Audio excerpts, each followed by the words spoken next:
Good morning dear student. आज मैं आपको नया चैप्टर कराने जा रहा हूँ। राइट, मैंने आपको 2 चैप्टर दे दिया है, 2 चैप्टर करा दिया है विथ ऑब्जेक्टिव्स। राइट, अभी आपका काम क्या है, 2 चैप्टर्स का असाइनमेंट करना है। फाइनल अकाउंट का असाइनमेंट नंबर 1 था और नॉन फॉर प्रॉफिट कंसर्न का असाइनमेंट नंबर 2 था। राइट, आज मैं स्टार्ट करूँगा chapter number 6, dissolution of partnership firm. Right, ये लास्ट ईयर 12th वाले के सिलेबस में था। राइट, तो will start with dissolution of partnership firm. सबसे पहला हम पॉइंट देखते हैं, पॉइंट क्या लिखा हुआ है, कंटेंट। सबसे पहला कंटेंट क्या लिखा हुआ है, 6.1 का introduction, meaning and definition of dissolution of partnership firm. Second, circumstances, reasons for dissolution of partnership firm. What are the reasons? किस लिए ये dissolve होता है, right? Third is difference between dissolution of partnership and dissolution of firm. Fourth, 6.4, effect of dissolution of partnership firm. क्या effect होता है, कहाँ पे show होता है? Then 6.5 is accounting treatment, that is settlement of account on dissolution of the firm. Then 6.6 is accounting procedure. सबसे पहला A part क्या दिया हुआ, सिंपल डिसोल्यूशन होगा। राइट, B पार्ट में क्या दिया हुआ, dissolution under insolvency situation. Insolvency का मतलब क्या होता है, इंसॉल्वेंसी का मतलब ये होता है, से एग्जाम्पल अगर 3 पार्टनर में से एक पार्टनर की अगर डेथ हो गई, बराबर, या अगर वो पैसे नहीं दे पा रहा है, ठीक है, तो वो इंसॉल्वेंसी हो गया, बराबर। या अदरवाइज एक तो होता है एक पार्टनर इंसॉल्वेंट हो गया, या अदरवाइज 3 पार्टनर भी इंसॉल्वेंट हो सकते हैं, उनके पास अगर पैसा नहीं बचेगा, राइट, तो इंसॉल्वेंट हो गए। Okay, then start with the introduction. Dissolution का मतलब क्या होता है? Dissolution means to wind up or to close down when business relation among the partners in a partnership firm comes to an end. It is known as dissolution of partnership. Right? इसका मतलब क्या होता है? Dissolution का मतलब होता है अपना बिजनेस क्लोज कर देना, अपना बिजनेस वाइंड अप करना। वाइंड अप का मतलब होता है क्लोज डाउन, ठीक है। और वाइंड अप ये कब होता है, जब कॉन्ट्रैक्ट पूरा कंप्लीट हो जाता है, उसके बाद वो बिजनेस क्लोज हो जाता है, राइट, डिसॉल्व, ठीक है। Now dissolution of partnership firm, when one और मोर partners take decision to close the partnership firm, it is known as dissolution of partnership firm. जब एक पार्टनर या 2 पार्टनर मिलके अगर चाहे तो बिजनेस क्लोज कर सकते हैं, right. The relationship between partners is referred to as partnership,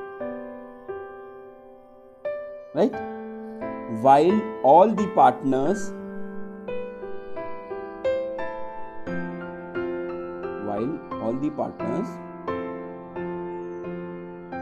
collectively are called firm. कहने का मतलब है, जब A से example A B C partners are there, तीनों को अगर कलेक्टिवली अगर हम कहेंगे, बराबर, उसको हम क्या बोलते हैं, दे आर कॉल्ड फर्म, बराबर। बिकॉज अगर एक से बिजनेस होता है तो वो सोल ट्रेडिंग हो गया, आपको भी पता है। अगर 1 और 2 से हुआ या 3 से हुआ तो उसको होता है डिसोल्यूशन ऑफ, उसको क्या होता है, पार्टनरशिप फर्म होता है। और dissolution means what, dissolve. Dissolve का मतलब क्या होता है, वाइंड अप। वाइंड अप का मतलब होता है close down, right. Again I am saying, while all the partners collectively are called firm. जब एक साथ बिजनेस कर रहे हैं तो उसको हम लोग बोलते हैं firm. Dissolution of a firm is different from dissolution of partnership. Dissolution जो फर्म का होता है और डिसोल्यूशन ऑफ पार्टनरशिप का होता है वो डिफरेंट होता है. In short, dissolution of partnership may not include dissolution of the firm, but dissolution of the firm means dissolution of partnership. कहने का मतलब है डिसोल्यूशन अगर फर्म का होता है यानी डिसोल्यूशन ऑफ पार्टनरशिप होता है. Meaning in legal terms dissolution has multiple meaning. अगर लीगल टर्म्स में हम पढ़े तो उसकी बहुत सारी मीनिंग होती है. सबसे पहला, a word dissolution comes from the Latin word dissolution, right? Means a dissolving of something. Dissolution is the last stage of closure of the business. Dissolution कौन सा स्टेज है? लास्ट स्टेज है, यानी बिजनेस को क्लोज कर रहे हैं. When contract is over, it means business can be closed. और डिसॉल्व कब होता है? या तो रिलेशनशिप में ब्रेकडाउन हो गया या कॉन्फ्लिक्ट हो गया, बराबर, तभी भी वो डिसॉल्व हो सकता है. Now definition. Indian partnership act 1932 section 39 provide that the dissolution of the partnership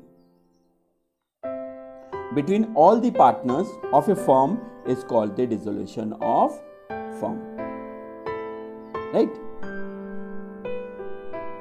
Then it implies the complete breakdown of the relation of partnership between all the partners.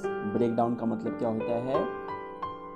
जब कभी भी दोनों में या तीनों पार्टनर में अगर कॉन्फ्लिक्ट होता है तो बिजनेस क्या होगा? रिलेशन सही नहीं होगा, राइट? और बिजनेस को वो डिसॉल्व कर देंगे. ठीक है.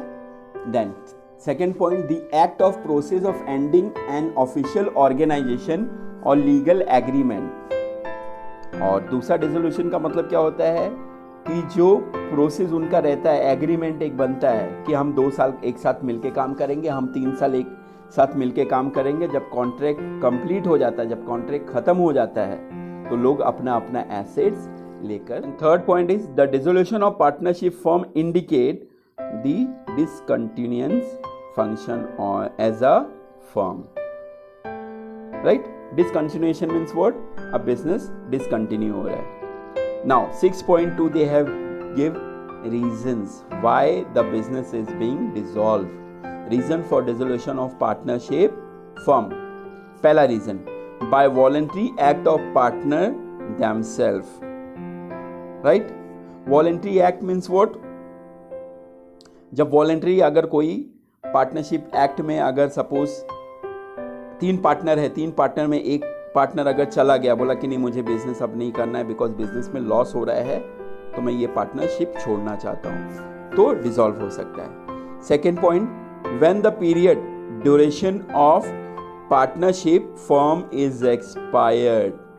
जैसा मैंने बताया, आपको पहले बताया था कि एग्रीमेंट जब पूरा हो जाता है, चाहे वो 2 साल का हो, चाहे वो 3 साल का हो, चाहे वो 5 साल का हो, बराबर, उसके बाद वो डिसॉल्व हो जाएगा, बिजनेस क्लोज डाउन हो जाएगा. Third point, partnership can be dissolve after the completion of specific venture for which it was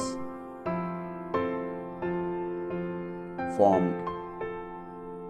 okay. तीसरा क्या बोला गया हुआ है कि पार्टनरशिप डिसॉल्व कब होता है? जब उनका कंप्लीट हो जाता है पूरा प्रोसेस, तब वो डिसॉल्व हो सकता है. फोर्थ केस क्या हो सकता है? Reason, insolvency of all partners और all partners except one results into dissolutions. कहने का मतलब है जब तीनों पार्टनर इंसॉल्वेंट हो गए, यानी तीनों पार्टनर्स को अगर लॉस हो रहा है, बराबर, तो भी बिजनेस क्या हो जाएगा? डिसॉल्व हो जाएगा. फिफ्थ पॉइंट, इलीगल और unlawful business activity results into dissolution. जाहिर सी बात है, अगर 3 पार्टनर्स में से एक पार्टनर जो है इलीगल उसी में काम कर रहा है तो डेफिनेटली बिजनेस क्या हो जाएगा? डिसॉल्व हो जाएगा. And 6 point is partnership at will can be dissolve by giving notice of 14 days. It means अगर डिसॉल्व होना रहता है तो 14 डेज एडवांस नोटिस देना पड़ता है, तब बिजनेस वो डिसॉल्व हो जाएगा. Okay, in addition to the above circumstances, honourable court can order to dissolve the partnership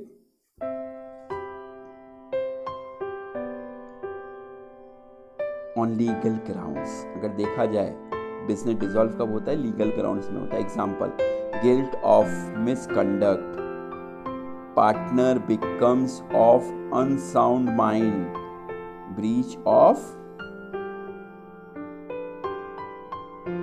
agreement etcetera. कहने का मतलब क्या है? एग्जाम्पल दे दिया हुआ, guilt of misconduct. Guilt of misconduct means what? गलती करके वो अगर एक्सेप्ट करता है बराबर, तो भी बिजनेस डिसॉल्व हो सकता है. दूसरा क्या है? एग्रीमेंट में जितना साल का लिखा रहेगा उसके बेस पे भी वो बिजनेस डिसॉल्व होता है. अगर 2 साल का एग्रीमेंट है, 2 साल का एग्रीमेंट कंप्लीट हो गया तो डिसॉल्व हो जाएगा. Now 6.3 they have given difference between dissolution of partnership and dissolution of a firm. So let us discuss about the what are the comparison, what are the difference. पहला meaning दिया हुआ है. किसका मीनिंग दिया हुआ है? dissolution of partnership. It may or may not involve dissolution of firm. dissolution of partnership में या तो फर्म इन्वॉल्व होता है या तो फर्म इन्वॉल्व नहीं होता है. Depend upon the agreement. Then dissolution of a firm क्या है? It implies dissolution of partnership. Dissolution of firm में क्या बताया गया हुआ है? डिसॉल्व कब होता है? वो पार्टनरशिप के ऊपर डिपेंड होता है. Okay, either it will be on base of agreement और it will be on the basis of any one partner who want to dissolve, it can be dissolved. Then second point, nature. The nature of dissolution of partnership is voluntary. Voluntary का मतलब क्या होता है? एक एक करके आके business में इन्वॉल्व हो जाते हैं. The nature of dissolution of firm voluntary और compulsory. इसमें dissolution of firm में क्या होता है? या तो voluntary होएगा, एक आके मेंबर बन सकता है, 2 आके मेंबर्स बन सकता है, तो कंपलसरी होता है. Continuation of business. The business continues however partnership is reconstituted. Okay, business continue कब होता है? अगर continuous करना चाहते हैं तो वो continuous होता है, बट अगर तीनों पार्टनर में मेल जोल है, रिलेशनशिप अच्छा बना हुआ है, तो वो कंटिन्यू होता है. इसमें क्या होता है? The business discontinue completely. Firm में क्या होता है? बिजनेस कंप्लीटली क्या होता है? Discontinue. Then requirements. It requires revaluation of assets and liabilities for reconstitution of firm. Revaluation का मतलब क्या होता है? रीवैल्यूएशन का मतलब होता है चेंज. यानी किस में चेंज होएगा? या तो एसेट्स में चेंज होगा या तो लायबिलिटीज में चेंज होएगा. और ये कैसे, किस में चेंज होएगा? या आपको क्वेश्चन में दिया रहेगा और एडजस्टमेंट में दिया रहेगा, दोनों को कंपेयर करेंगे, जो भी कम ज़्यादा रहेगा यानी चेंजेस रहेंगे, वो रीवैल्यूएशन होता है. और इसमें क्या है? It requires realisation of assets and liabilities of for closure of the firm. It require realisation of assets and liabilities. Realisation का मतलब क्या होता है? जब रियलाइज होता है, जब सोल्ड होता है, बराबर. जाहिर सी बात है, जब बिजनेस क्लोज करने के बाद या उसके पहले, ओके, कोई भी चीज अगर सेल कर रहे, एसेट्स को सेल कर रहे, तो रियलाइज हो गया. Then final closure of books. It does not required final closure of the books of account. इसमें फाइनल क्लोजर नहीं रहता है. इसमें क्या रहता है? It necessitate final closure of the book of the account, because ये क्या है? फर्म का है. Dissolution of a firm. Then court order. A court order cannot dissolve a partnership. Court order dissolve नहीं कर सकता पार्टनरशिप को. और इसमें क्या होता है? A court order can dissolve a firm. Court order क्या कर सकता है? फर्म को डिसॉल्व कर सकता है. डिसॉल्व मतलब क्लोज कर सकता है. Then come to 6.4, that is accounting treatments or settlement of account on dissolution of a firm. Okay, when firm is dissolve. जब फर्म अगर डिसॉल्व हो रहा है यानी क्लोज हो रहा है, तो क्या होता है सबसे पहले, all assets are realise and the proceed from it. All assets are realise मतलब sold, right, are to be paid for the liabilities of partnership firm. According to Indian Partnership Act 1932 section 48, the liabilities are paid as per the order given below. Again they have given 4 point. पहला क्या दिया हुआ है, realisation in bracket they have given dissolution expenses to be paid first. इसका मतलब क्या होता है, जो भी डिसोल्यूशन एक्सपेंसेस रहता है, जो भी खर्चा रहता है, सबसे पहला वो पे किया जाता है. फिर उसके बाद outside liabilities, third party liabilities to be paid, example sundry creditor, bills payable, right, sundry creditor हो गया, बिल्स पेबल हो गया, बैंक ओवरड्राफ्ट हो गया, लोन फ्रॉम अदर्स हो गया, आउटस्टैंडिंग एक्सपेंसेस हो गया, एक्सेट्रा. ये सबसे पहले मतलब जब रियलाइजेशन एक्सपेंसेस हो जाता है उसके बाद ये लायबिलिटीज पे करना पड़ता है, बिकॉज हमने जो भी उधारी लिया हुआ है, जाहिर सी बात है अगर आप कोई भी उधारी लेते हो, ओके, चाहे वो लोन हो गया, चाहे वो क्रेडिटर्स का हो गया, वो आपको आखिरी में पे करना रहता है. Okay, again I am saying क्या क्या पे करना पड़ता है, liabilities to be paid, example sundry creditor हो गया, बिल्स पेबल हो गया, बराबर, ये आखिरी में पे करना पड़ता है. यानी लोन्स हो गया, बैंक ओवरड्राफ्ट हो गया, लोन्स फ्रॉम अदर्स हो गया, आउटस्टैंडिंग एक्सपेंसेस हो गया, ये सब पे करना रहता है. भले अगर क्वेश्चन में एडजस्टमेंट में नहीं लिखा है तभी भी पे करना है आपको, ओके, बिकॉज आपने उधारी में लिया हुआ है. C point they have given, after paying all outside liabilities, if there is any surplus cash available to be paid for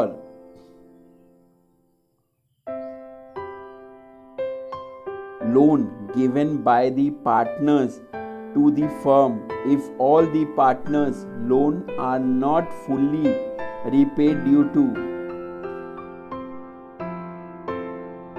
insufficient fund, they are entitled to share proportionately. It means अगर पूरा पे करने के बाद भी अगर कोई पैसा बचा हुआ है, इनसफिशिएंट फंड हो गया, बराबर, ओके, तो वो भी क्या करना पड़ता है इनको, they are entitled to share proportionately. यानी अगर लॉस होएगा तो भी तीनों को एक साथ क्या करना पड़ेगा, सफर करना पड़ेगा. अगर प्रॉफिट है तो तीनों शेयरिंग करेंगे. If still surplus cash remains, that should be distributed to the partners capital in the profit sharing ratio. यानी जो प्रॉफिट शेयरिंग रेशियो दिया रहेगा उसके बेस पे अगर सरप्लस हो रहा है तो आपस में वो बांट लेंगे profit. Then next part is 6.5, they have given accounting procedure. इसका अकाउंटिंग प्रोसीजर क्या है, मैंने आपको दो बताया है. एक बताया है, the dissolution of partnership firm is to be studied under the following 2 heads. सबसे पहला एक तो सिंपल डिसोल्यूशन होएगा, बराबर. सिंपल डिसोल्यूशन में 3 अकाउंट बनता है. कौन सा अकाउंट 3 बनता है, एक डिसोल्यूशन अकाउंट, रियलाइजेशन अकाउंट बनता है, एक पार्टनर्स कैपिटल बनता है, तीसरा होता है कैश और बैंक. और बी वाला भी क्या होता है, ये भी सेम होता है बट ये इंसॉल्वेंसी वाला होता है. जब पैसे नहीं भर पा रहे, यानी जब लॉस हो रहा है कंपनी को, तो इंसॉल्वेंटी हो जाएगा. Dissolution under insolvency situations, okay. Then come to 6.5. Simple dissolution में मैंने आपको 3 बताया था, इसमें कितना है, अगर करंट अकाउंट भी है तो भी आ जाएगा, लोन है, अकाउंट इफ एनी वो भी आ जाएगा. देखो लिखा हुआ है, when all partners of partnership firm are solvent and they decide to dissolve their firm due to any reason, it is called as simple dissolution of partnership firm. Under simple dissolution of a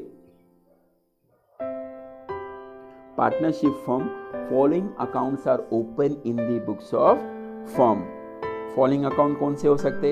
एक realisation मैंने आपको बताया, partners capital बताया, फिर cash और bank बताया। अगर current account दिया है तो आपको करंट अकाउंट भी बनाना पड़ता है, अगर लोन अकाउंट है तो वो भी बनाना पड़ता है, और कैश और बैंक अकाउंट तो है ही है।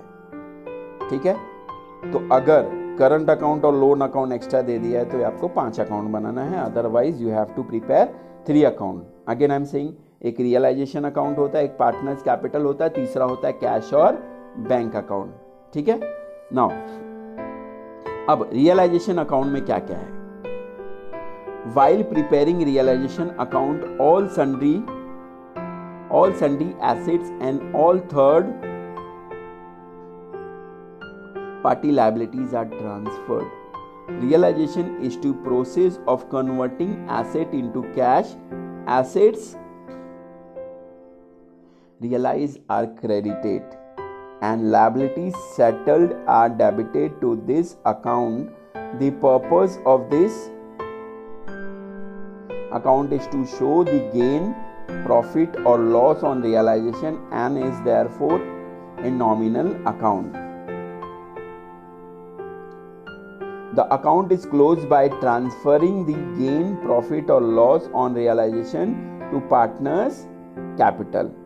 जो भी प्रॉफिट हो या लॉस हो पार्टनर्स कैपिटल में क्या हो जाता है? ट्रांसफर। बराबर।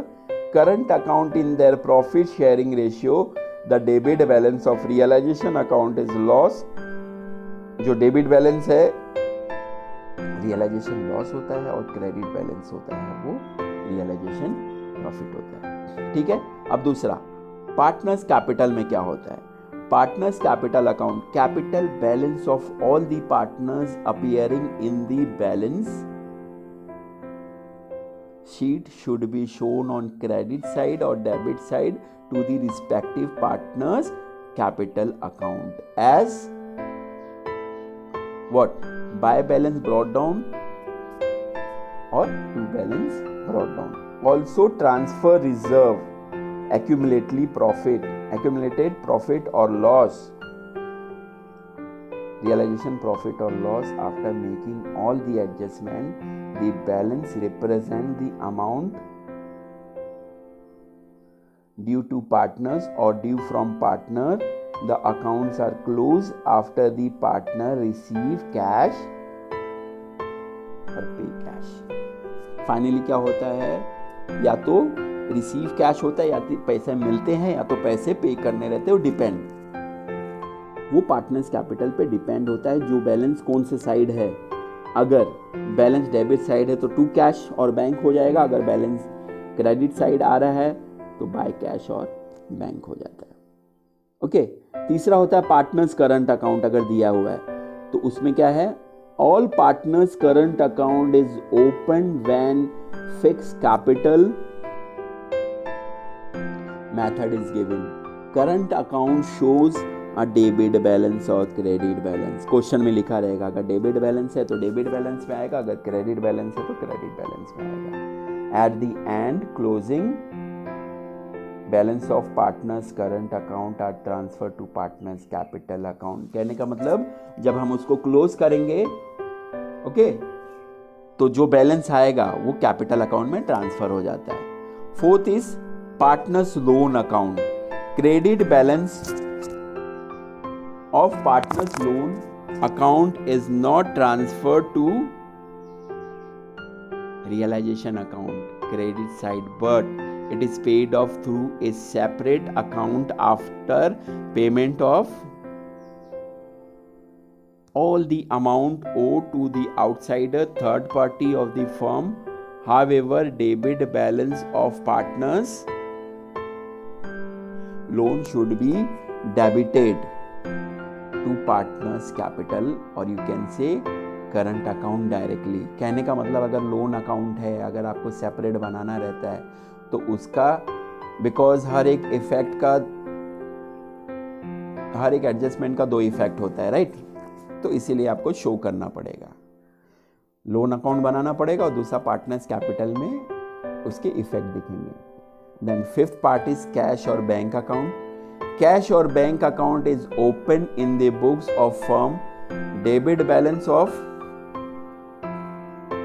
cash bank appearing in the balance sheet. Asset side should be shown on cash, bank account, debit as to balance brought down.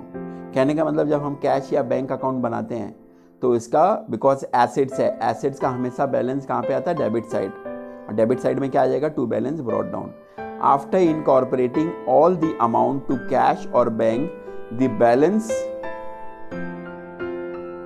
of this account must be equal to the amount due to the partners. All cash received in process of dissolution is debited and all payment made by the firm are credited to cash और bank account. Credit side में आ जाएगा. Okay, partners capital का जो भी आएगा वो इसमें credit side में ट्रांसफर हो जाएगा, कैश के क्रेडिट साइड में ट्रांसफर हो जाएगा. Right. Now, accounting entries to close the book of account. On dissolution of partnership firm, the books of account are to be closed permanently and balance sheet is to be prepared if the balance sheet last drawn and the date of dissolution differs. On the date of dissolution, one fresh balance is to be prepared for closing book of partnership. If the date of dissolution and date of balance sheet remains the same, one should not prepare a revised balance sheet. The procedure of simple dissolution may be divided into stages as under. एक होता है transfer stage होता है. Under this stage, closing balance sheet, all asset except cash, bank debit balance, fictitious asset, that is formation expenses, profit and loss account, debit balance, advertisement, suspense, etc. And all liabilities except partners capital, partners loan, and any undistributed profit etc. are transferred to the realization account at their book value or balance sheet value. या तो book value रहेगा या तो balance sheet value रहेगा. All the assets are transferred on debit side and all liabilities are transferred on credit side of realization account. Asset का जो भी transfer होएगा वो डेबिट साइड आएगा, लायबिलिटी जो भी ट्रांसफर होएगा वो क्रेडिट साइड आएगा. Okay, so till here I have explain to you. ठीक है, इसके बाद मैं आपको क्या कराने वाला हूँ, उसका स्पेसिमेन मैं कराऊंगा, यानी जर्नल एंट्री में कराऊंगा. आज के लिए इतना आपको करा देता हूँ. आप 2 बार इसको रीड कर लेना, ठीक है, उसको समझ लेना. ठीक है, फिर हम जर्नल एंट्री के पास आएंगे. मैंने आपको जितना कराया है आपको क्या करना है, 2 बार उसको रीड करना है. ओके, क्या क्या रीड करना है, उसका introduction, then meaning, then definition, then reason क्यों डिसॉल्व होता है, देन कंपैरिजन बताया, डिफरेंस बताया है, देन अकाउंटिंग ट्रीटमेंट बताया हुआ है, और अकाउंटिंग प्रोसीजर बताया, एक सिंपल डिसोल्यूशन बता दिया है. उसके अंदर 5 मैंने बताया था अकाउंट बनाना है. ठीक है, फिर आपको एंट्रीज ट्रांसफर स्टेज का, ठीक है, इसका मैं आपको स्पेसिमेन जो जर्नल एंट्री का है ये मैं आपको बाद में कराऊंगा. ओके, जितना मैं करा रहा हूँ उतना आप कर लेना. Thank you.